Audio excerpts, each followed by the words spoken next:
Le clergyman maudit. Ce fut un homme grave, au regard intelligent, aux vêtements sobres et à la barbe grise, qui m'introduisit dans la mansarde. Il me parla ainsi. Il a vécu ici, en effet, et je vous déconseille de toucher à quoi que ce soit.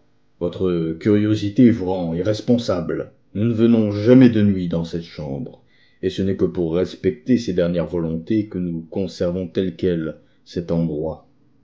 Vous connaissez son œuvre. Alors qu'il était pratiquement parvenu au terme de ses expériences, cette société abominable est intervenue. Aussi, nous ignorons où il est enterré. Personne n'a pu atteindre les membres de cette secte, pas même les hommes de loi. J'espère que vous quitterez la place lorsque la nuit sera tombée. Je vous demanderai en outre de laisser sur la table cet objet qui ressemble à une boîte d'allumettes.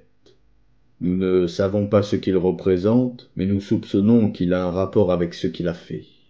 Nous allons même jusqu'à éviter de le regarder fixement. Au bout d'un moment, l'homme me quitta.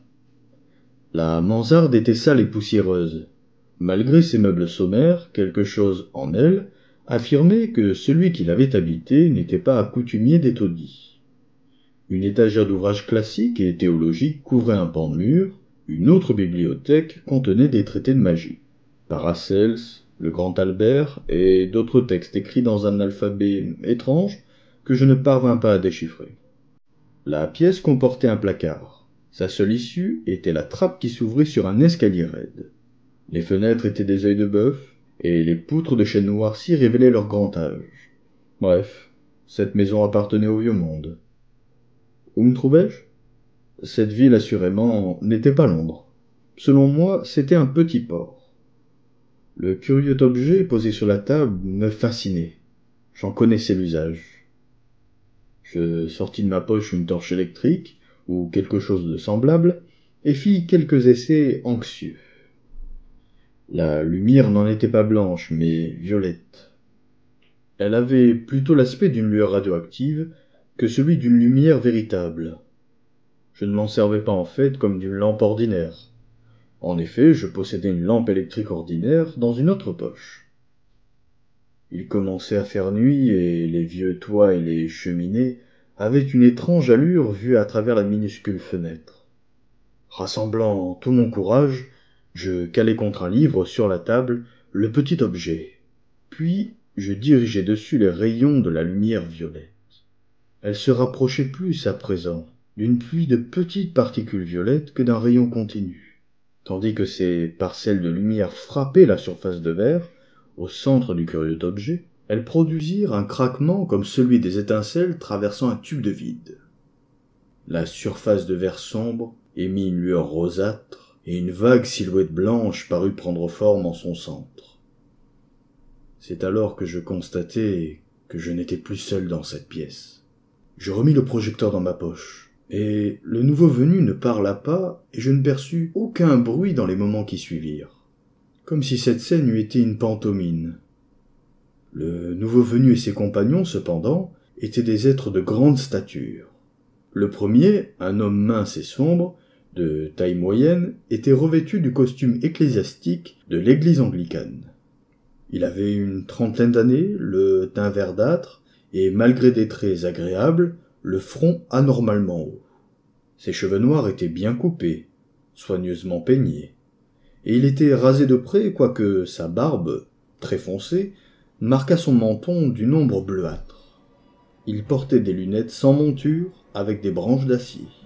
Il n'était pas si différent, somme toute, des autres hommes d'église britannique de ma connaissance, mais il avait le front plus haut, la peau plus sombre, l'expression plus intelligente, et aussi plus subtilement diabolique.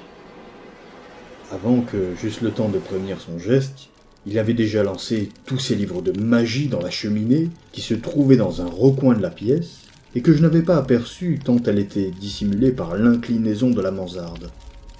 Les flammes dévorèrent les volumes dans un mélange étonnant de couleurs étranges et d'odeurs affreuses. Parmi les hommes qui apparurent alors, j'en remarquai un qui portait le rabat et la culotte courte d'un évêque. Il semblait à la fois haïr et craindre le premier arrivant, et celui-ci paraissait éprouver à leur égard le même sentiment.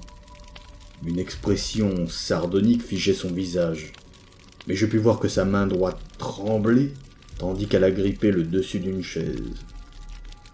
L'évêque désigna la bibliothèque vide et la cheminée, où les flammes venaient de s'éteindre. Le premier arrivant eut un sourire narquois et tendit la main gauche vers le petit objet sur la table. Alors, toute l'assistance recula d'effroi. La procession des ecclésiastiques disparut peu à peu le long de l'escalier, après avoir franchi la trappe. En partant, ils eurent tous des gestes menaçants à notre attention. L'évêque fut le dernier à quitter les lieux. Quand nous fûmes seuls, le premier arrivant se dirigea vers un placard, d'où il retira un rouleau de corde. Grimpant sur une chaise, il attacha une extrémité de la corde à un crochet fixé sur l'étagère centrale en chêne noir et fit un nœud coulant avec l'autre extrémité. Comprenant qu'il voulait se pendre, je m'avançai pour tenter de l'en dissuader. En me voyant, il s'interrompit et me contempla avec une étrange expression de triomphe qui me déconcerta. Il descendit lentement de la chaise pour s'approcher de moi, un rictus diabolique au coin de ses lèvres minces. Je me sentis soudain en danger de mort et sortis aussitôt de ma poche mon fameux projecteur, car je ne sais pourquoi, quelque chose me disait qu'il servirait à ma défense. Je le braquai sur son visage. Ses traits jaunis prirent une couleur violette, puis devinrent tout roses. Son exultation satanique se mua en une attitude de terreur profonde. Battant brutalement l'air de ses bras, il recula en trébuchant. Il se trouvait près de la trappe ouverte. Je criai pour l'avertir. Mais il ne m'entendit pas. L'instant d'après, il tomba à la renverse dans cette ouverture béante et disparut. Avec circonspection, je m'approchai de la trappe. Me penchant au-dessus de l'escalier, je constatai qu'il n'y avait en contrebas aucun corps écrasé. Par contre, j'aperçus une foule de gens accourant vers moi avec des lanternes. Le charme du silence et des fantasmes était rompu. J'entendais à nouveau des sons humains, et ce que je voyais avait nos habituelles 3 dimensions. Quel bruit les avait donc attirés? Les 2 personnes qui se trouvaient à la tête de la troupe de simples villageois s'arrêtèrent, pétrifiées. En me voyant, l'une d'elles se mit à hurler. « Quoi? Quoi? Encore ?» Prise de panique, la troupe entière s'enfuit. Seul un homme resta.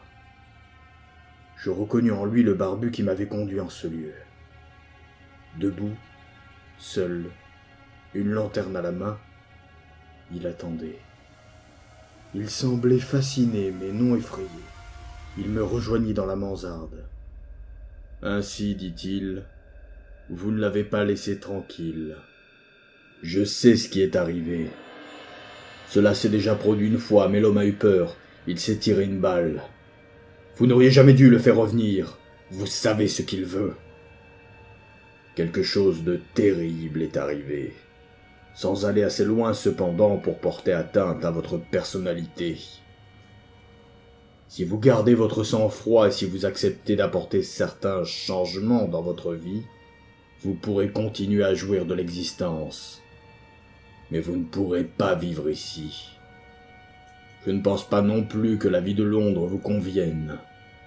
Je vous conseille de gagner l'Amérique. Ne tentez plus aucune expérience ici. Cela ne ferait qu'aggraver la situation. Vous ne vous en êtes pas mal tiré, mais partez immédiatement. Et remerciez le ciel. Je vais essayer d'être franc avec vous. Il s'est produit un certain changement dans votre apparence. On pouvait s'y attendre. Mais si vous quittez ce pays, vous pourrez vous y habituer. Venez, il y a un miroir à l'autre bout de la pièce. Bien que vous ne soyez pas repoussant, attendez-vous un choc. » Comme je tremblais de peur, l'homme à la barbe dut me soutenir pour m'accompagner jusqu'à la glace. Un homme mince, à la peau sombre, de taille moyenne, vêtu de l'habit de l'église anglicane, portant des lunettes sans monture à branches d'acier qui brillaient sous un front anormalement haut. Le premier arrivant silencieux qui avait brûlé ses livres.